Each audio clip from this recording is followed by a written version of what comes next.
elemen dari kelompok Afrika Selatan yang menjelaskan mengenai sosial kultural. Pertama, sosial kultural statistik secara sederhana itu ilmu yang membahas tentang keindahan, bagaimana ia bisa terbentuk dan bagaimana seseorang bisa merasakannya. Nah, estetika sendiri adalah sebuah filosofi yang mempelajari nilai-nilai sensoris yang kadang dianggap sebagai penilaian terhadap sentimen dan rasa. Nah, di statistik sendiri ada dari warna. Warna ini terbagi dari 3. Yang pertama ini dari emas. Emas itu melambangkan simbol kemakmuran. Nah, kalau hitam sendiri dari sebagai usia. Semakin hitam semakin mapan maksudnya, seperti kematangan dan kebijakan. Dan yang terakhir adalah hijau, pertumbuhan, kesuburan, dan kehidupan. Nah, di Afrika sendiri juga ada dikenal dengan simbol-simbol pada negaranya. Adinkra merupakan sebagian besar berasal dari Mesir. Nah, Adinkra sendiri ini ada simbol visual diciptakan oleh Ashanti Ghana dan Giaman Cote d'Ivoire di Afrika Barat. Nah, masing-masing dari simbol tersebut ya ada artinya seperti ini independen, Givenchy seperti ini simbol Tuhannya mereka. Dan untuk Afrika sendiri ada musik dan folklore dikenal dari tentang alat musik kalimba. Ini nih merupakan versi modern dari alat musik bira. Ya, ini terbuat dari logam ya, mainnya dipakai piano jempol. Nextnya itu ada Vuvuzela. Vuvuzela ini terkenal pada saat Piala Dunia sebelumnya yang di Afrika Selatan, dimainkan dengan cara ditiup. Pakaian adat dari Afrika Selatan itu dikenal sebagai wir atau dikenal dengan kemeja madiba. Oke, atau ini merupakan kain tradisional Afrika, terutama yang terbuat dari anyaman strip dijahit bersama. Dalam model fitting ini contoh gambarnya. Tentang agama di Afrika sendiri itu dikenal masyarakatnya itu cenderung animisme dan dinamisme. Nah, ciri fisik masalah asli Afrika Selatan ini ya, dia ini kalau orangnya ini identik dengan suku Khoisan yang identiknya warna hitam, berkulit hitam, berambut keriting, tubuhnya tidak terlalu tinggi dan serta bibir yang tebal. Nah, untuk nextnya ini dari negara Afrika sendiri ya, dia negara ini ya paling mayoritas penduduknya itu beragama Kristen 68%, Islam 2% dan lain-lain 30% yang tidak bisa teridentifikasi karena banyak sekali.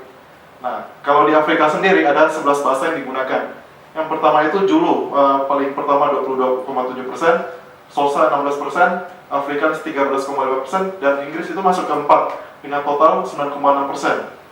Nah, ini pembagian dari petanya ini, pembagian berdasarkan penggunaan bahasa di negaranya. Bisa dilihat di sini ya. Di Afrika sendiri ini, masyarakat Afrika itu kalau dari peran gender, pria itu lebih cenderung memegang kekuasaan dan hak-haknya lebih banyak. Nah, kalau dari dimensi Hofstede, ini bisa dilihat yang simbol ini yang lebih cenderung kepada masyarakat Afrika Selatan seperti collectivism, large, strong masculinity. Saya akan menjelaskan tentang topografi dan natural resources-nya Afrika Selatan ya. Seperti yang kita tahu, Afrika Selatan itu terletak di ujung selatan Afrika pada 22 derajat lintang selatan sampai 35 derajat lintang selatan dan 17 derajat bujur timur sampai 33 derajat bujur timur. Luas permukaannya itu kurang lebih 1,2 juta kilometer persegi, dan di daratan negara ini itu terdiri dari bushveld, padang rumput, hutan, padang pasir, pegunungan, pantai, dan rawa-rawa. Negara ini tuh berbatasan dengan sebelah utaranya itu dengan Botswana, Nambia, dan Zimbabwe. Sedangkan untuk bagian timur ada Mozambik, Lesotho, dan Samudra Hindia. Untuk bagian selatannya ada Samudra Hindia, sedangkan bagian barat tuh berbatasan dengan Samudra Atlantik dan Nambia. Untuk provinsinya nih terdapat 9 provinsi. Pertama itu ada Western Cape, kedua Eastern Cape, ada Northern Cape, Free State, Northwest, Gauteng, Limpopo, Mpumalanga, dan KwaZulu Natal. Untuk ibu kotanya sendiri yang ada 4 ibu kota penting ya, yang Cape Town di mana tuh ibu kota legislatifnya, terus ada Bomveld, ada ibu kota peradilan atau mahkamah agungnya, kota hukumnya, terus ada Pretoria di Gauteng, ini adalah bagian administrasi dan modalnya. Sedangkan kota terbesarnya itu adalah Johannesburg, itu merupakan jantung ekonomi negara. Untuk bagian iklimnya, Afrika Selatan ini berada di letak negara dengan iklim subtropis yang membuat negara ini itu memiliki iklim hangat. Sebagian besar daratannya itu lebih banyak mendapatkan sinar matahari. Untuk curah hujan, rata-ratanya itu 450 mm. Untuk rata-rata dunia itu sekitar 860. Ini artinya tuh Afrika Selatan memiliki curah hujan yang kecil dibandingkan dan curah hujan rata-rata dunia. Persebaran iklim yang curah hujannya bisa kita lihat, yang lebih banyak mendapatkan curah hujan itu di bagian timur, sedangkan bagian barat tuh lebih kering, dan bagian selatan bagian tengahnya tuh sedang ya. Yang bagian barat lebih kering karena bagian tersebut berbatasan dengan gurun pasir ya. Untuk suhunya bisa kita lihat dari sini perbandingan setiap kota. Pada siang hari suhu iklim di Afrika itu sangat panas, dan pada malam hari itu sangat dingin. Untuk natural resources-nya, cadangan terbesar dunianya itu berupa emas ya di situ, dan kelompok logam seperti platinum, biji mangan. Sedangkan Afrika Selatan itu akan kaya sumber daya alam karena itu menjadi eksportir emas, batu bara, berlian, dan uranium. Untuk distribusinya tuh sebagian besar barang dan jasanya dilakukan melalui jalur darat ya, menggunakan mobil angkutan umum dan kereta. Untuk pelabuhannya sebagian besar ekspor sekitar 98% dari total ekspor dikirim melalui laut. Nama saya Charles, saya akan membahas mengenai ekonomi untuk Afrika Selatan. Perekonomian Afrika Selatan adalah yang terbesar di Afrika, menyumbang 24% dari produk domestik bruto dan hal paritas daya beli. Sejak tahun 1996, produk domestik bruto Afrika Selatan memiliki hampir 3 kali lipat menjadi 400 miliar dolar, dan cadangan devisa telah meningkat dari 3 miliar menjadi 50 miliar. Gross National Income di Afrika Selatan pada tahun 2013 dan 2014 mengalami penurunan menjadi 247,644 juta pada kuartal keempat. GNI Afrika Selatan rata-rata adalah 1.047.086 juta dari tahun 1960 hingga 2013. Dan pencapaian tinggi sepanjang waktu adalah 2.056 pada kuartal kedua 2013, dan rekor terendah adalah 355.000 juta pada kuartal pertama tahun 1960. Kalau sekarang kita melihat dari gross national income per kapita, Afrika Selatan telah dilewati oleh Rusia, Chili, dan Uruguay. Rusia, Chili, dan Uruguay masuk dalam kategori pendapatan yang tinggi. Tetapi karena pertumbuhannya lambat di Afrika Selatan, maka Afrika Selatan bisa meminjam dana dari International Bank for Reconstruction and Development sebagai negara yang pendapatan menengah dan negara yang miskin. Kalau unit labor cost di Afrika Selatan meningkat 351,90 index point di kuartal ketiga 2013 dari 346,30 index point pada kuartal kedua 2013.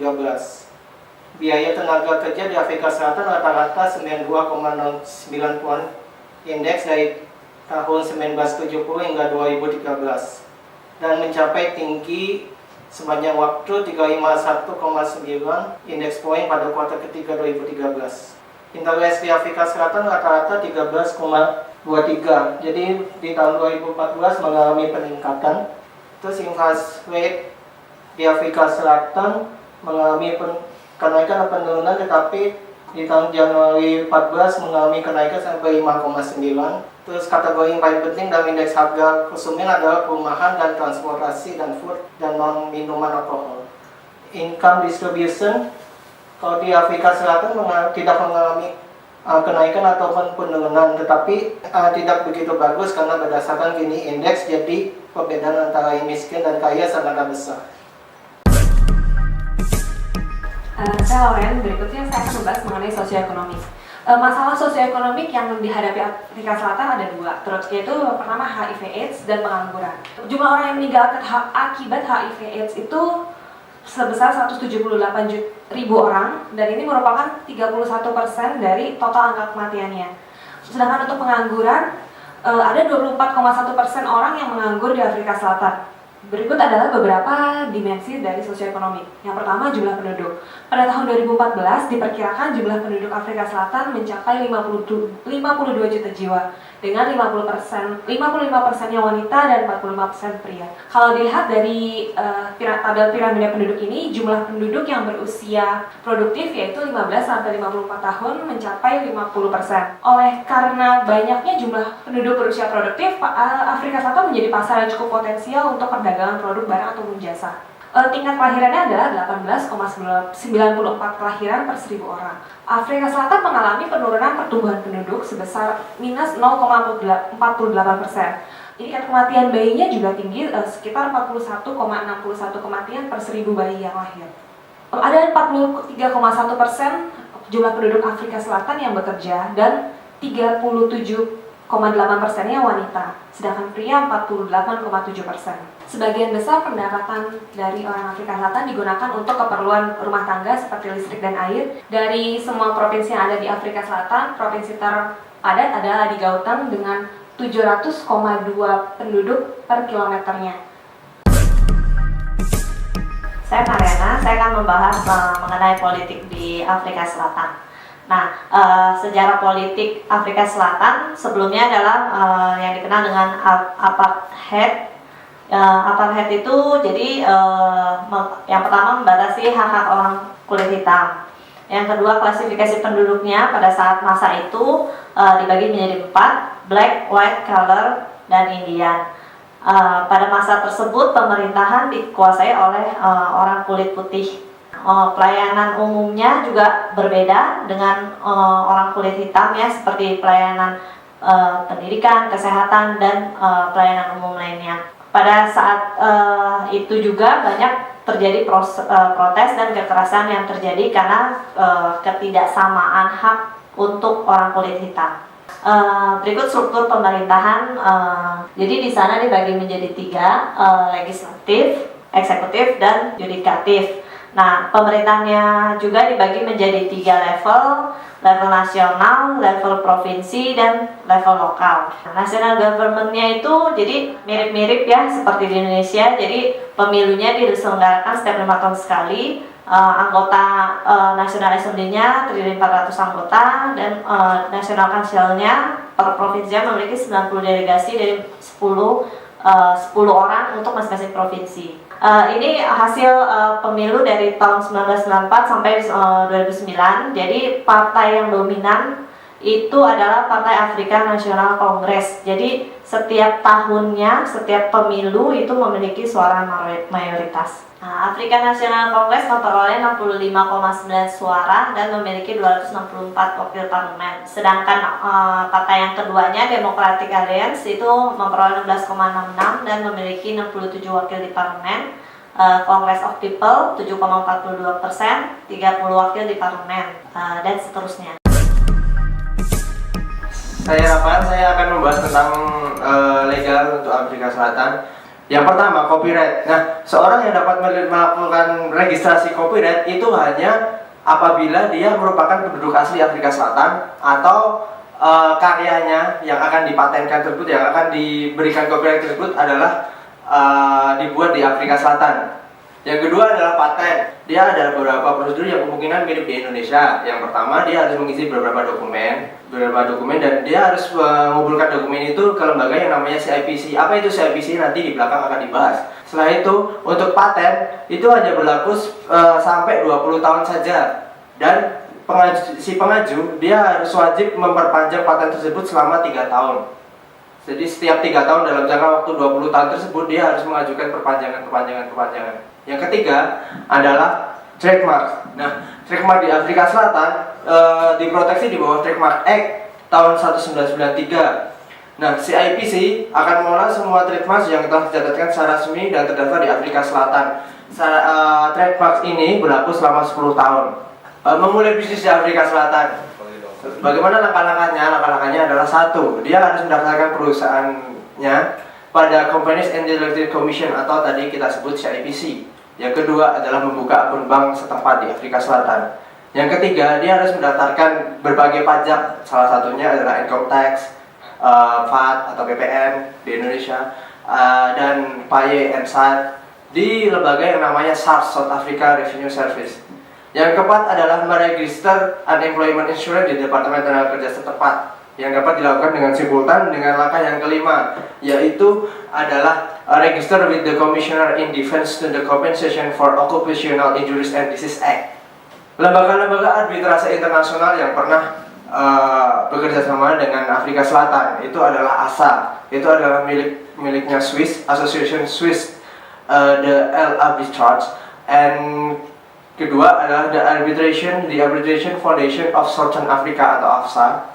Yang ketiga adalah UNCITRAL, yang keempat adalah ICC, dan yang kelima adalah LCIA. Kerjasama dengan Indonesia dan Afrika Selatan mempunyai banyak sekali kerjasama. Ya, salah satunya adalah di bidang pajak, Yang kedua adalah di bidang perdagangan, dapat dilihat sendiri pada slide. Yang ketiga adalah bidang transportasi udara. Yang keempat adalah bidang finansial. Yang kelima adalah joint commission. Keenam adalah bidang politik. Ketujuh adalah bidang kebudayaan. Kedelapan adalah bidang militer.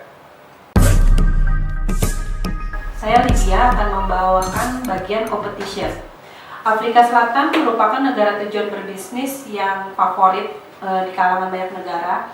Salah satunya yang aktif bersaing adalah Argentina, Brasil, China, India, Meksiko, Turki, dan Indonesia sendiri pun ikut aktif berdagang di sana. Berapa jenis perdagangan yang masuk ke dalam Afrika Selatan antara lain bidang otomotif, obat-obatan, tekstil, pakaian, besi, baja, furniture, minyak bumi, plastik, bahan kimia, dan optik. Indonesia sendiri mengekspor ke Afrika Selatan seperti komoditi karet, minyak kelapa sawit, ban, suku cadang otomotif, elektronik, kertas, kopi, meranti, pintu kayu, dan furniture. Sedangkan Afrika Selatan yang sendiri juga dikenal dalam produksi dalam negeri seperti emas, berlian, dan platinum. Afrika Selatan tergabung dalam negara yang disebut BRICS, yaitu Brasil, Rusia, India, China. Dan Afrika Selatan ini menjadi peringkat pertama dalam hal kemudahan berbisnis. Afrika Selatan menawarkan perlindungan kepada investasi luar negeri, bersifat ramah lingkungan, berbisnis bagi perdagangan, investasi, dan interaksi baru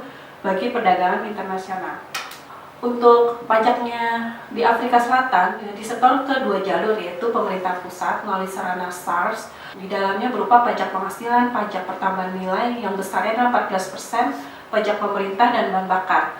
Kedua, disalurkan ke pemerintah daerah, yaitu yang merupakan imbalan atas jasa pelayanan kepada pemerintah daerah masing-masing. Pajak juga ditetapkan secara progresif, yang mana penghasilan lebih besar harus membayar pajak lebih besar daripada yang penghasilannya lebih sedikit. Ada beberapa perbandingan pajak yang mulai dari tahun 2007 sampai 2013. Yang pertama, standar pajak yang ditetapkan di sana adalah untuk perusahaan sebesar 28% dari pendapatan sebelum pajaknya yang disetor kepada pemerintah pusat. Untuk tahun 2007 dan 2011 ada perbedaan dengan tahun 2012 dan selanjutnya, yang mana 2007 sampai 2012 jika pendapatan sebelum pajaknya berada di RAN 65.001 sampai ambang batas 300.000, maka dia dikenakan pajak 10%. Namun jika telah melewati ambang 300.001 ke atas, dia dikenakan pajak sebesar 28%. Untuk tahun 2012 itu dimulai dari RAN 65.001 sampai 350.000 terkena pajak 7%. Dan RAN 350.001 ke atas dia dikenakan pajak 28%. Di tahun 2013 mulai dari 65.001 sampai 365.000 RAN dikenakan 7%, dan 365.001 sampai RAN 550.000 dikenai pajaknya 21%. Di atas itu lagi dikenakan pajak 28%. Biasanya tingkat pajak ini disesuaikan dengan keadaan ekonomi pada saat itu, yang mana itu semua merupakan penyokong terbesar untuk pendapatan dalam negeri. Nama saya Bobby, saya akan menjelaskan tentang labor dan teknologi. Untuk labor dan teknologi ada beberapa pembahasan. Pertama, labor, itu UMR. UMR itu ada pembagiannya, ada dua, salary per month dan per hour. Kalau berdasarkan skill itu sudah dibuat standarisasi oleh pemerintah Afrika Selatan. Untuk public holiday itu ada 10 hari besar yang dirayakan di Afrika Selatan. Ya seperti biasa, Independence Day, Natal, dan sebagainya. Untuk serikat buruhnya itu ada 160-an. Itu yang dibagi berdasarkan kelompok-kelompok kerjanya lah, sesuai dengan pekerjaannya. Rata-rata gaji mereka itu digolongin juga berdasarkan office administrator, personal assistant, manager, dan sebagainya. Terus itu juga ada, ini kan yang salary per bulan. Ini juga ada salary yang digaji per hour. Teknologi di Afrika Selatan ini sangat dikembangkan ya oleh pemerintahnya. Contohnya ini ada bekerjasama dengan Microsoft untuk mengembangkan jaringan internet yang luas dan merata di seluruh wilayah Afrika Selatan. Demikian presentasi dari kelompok